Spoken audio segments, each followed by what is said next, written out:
Nehemiah 1. The words of Nehemiah son of Hekla. In the month of Kirsha in the 20th year, while I was in the citadel of Susha, Hananiah, one of my brothers, came from Judah with some other men, and I questioned them about the Jewish remnant that survived the exile, and also about Jerusalem. They said to me, "Those who survived the exile and are back in the province in the great trouble and in great disgrace. The wall of Jerusalem is broken down, and its gates have been buried with fire." When I had heard these things, I sat down and wept. For some days I mourned and fasted and prayed before the God of heaven. Then I said, "O Lord, God of heaven, the great and awesome God, who keeps his covenant of love with those who love him and obey his commands, let you hear the prayer your servant is praying before you day and night for your servants, the people of Israel. I confess the sins we Israelites, including myself, and against you. We have acted very wickedly towards you. We have not obeyed the commands, the decrees, and laws you gave your servant Moses. Remember the instructions you gave your servant Moses, saying, 'If you are unfaithful, I will scatter you among the nations. But if you return to me and obey my commands, then to me, even if you exile the people or at the farthest horizon, I will gather them from there and bring them to my place I have chosen as a dwelling for my name. They are your servants and your people, whom you redeemed by your great strength and your mighty hand. O Lord, yet let your ear be attentive to the prayer of this your servant and the prayer of your servants who delight in revealing your name. Give your servants success today by granting him favor in the presence of this man." I was cupbearer to the king. 2. In the month of Nimshah, in the 20th year of King Artaxerxes, when wine was brought for him, I took the wine and gave it to the king. I had not been sad in the presence before him. So the king asked me, "Why does your face look so sad when you are not ill? This cannot be nothing sadness of heart." I was very much afraid, but I said to the king, "May the king live forever. Why should my face not look sad when the city where my father are buried lies in ruins, and its gates have been destroyed by fire?" The king said to me, "What is it you want?" Then I prayed to the God of heaven, and I answered the king, "If it pleases the king, and if your servant has found favor in his sight, let him send me to the city in Judah where my father are buried, so that I can rebuild it." Then the king, with the queen sitting beside him, asked me, "How long will your journey take, and when will you get back?" It is pleased to the king to send me, so I sent time. I also said to him, "If it pleases the king, may I have a letter to the governors of Transcyprius, so that they will provide me safe conduct until I arrive in Judah. And may I have a letter to as keeper of the king's forest, so he will give me timber to make beams for the gate of the cedar by the temple and for the city walls and for the residence I will occupy." And because the gracious hand of my God was upon me, the king granted my request. So I went to the governors of Transcyprius and gave them the king's letter. The king had also sent army officers and cavalry with me. When Samlas, Homertis, and Tobiah Amortis officers heard about this, they were very much disturbed that someone had come to promote the welfare of the Israelites. I went to Jerusalem, and after staying there 3 days, I set out during the night with a few men. I would not have told anyone in my God had put in my heart to do for Jerusalem. There were no monks and with me, except the one I was riding on. By night I went out through the valley gate toward the Jackal wall, and during the gate, examining the walls of Jerusalem, which had been broken down, and its gates, which had broken down and destroyed by fire. Then I moved on toward the fountain gate and the king's pool, but there was not enough room for my mount to get through. So I went up to the valley by night, examining the wall. Finally, I turned back and re-entered through the valley gate. The officers did not know where I had gone or what I was doing, because as yet I had said nothing to the Jews or the priests or nobles or officers or any other who would be doing the work. Then I said to them, "You see the trouble we are in, and Jerusalem lies in ruins, and its gates have been burned in fire. Come, let us rebuild the walls of Jerusalem, and we will no longer be in disgrace. I also told them about the gracious hand of my God upon me and what the king had said to me. They replied, let us start rebuilding. So they began the good work.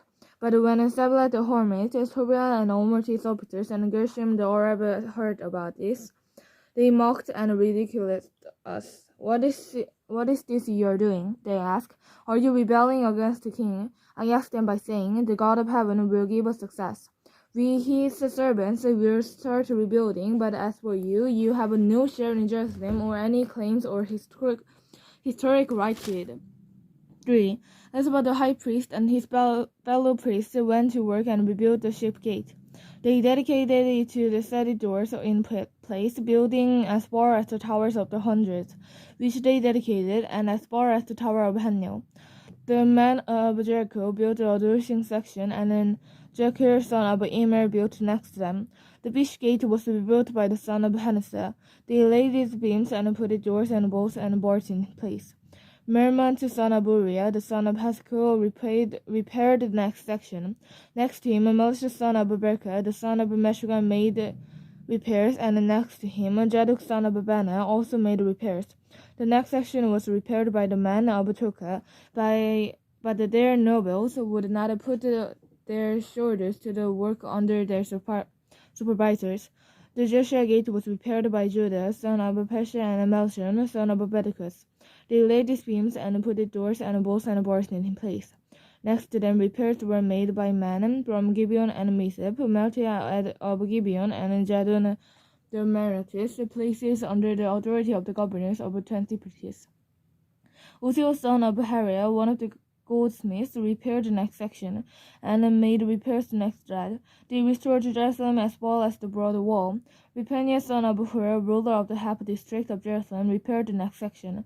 Adjoining this, Jerah, son of Hemiah, made repairs opposite his house, and Hatrash, son of Hashra, made repairs next to him.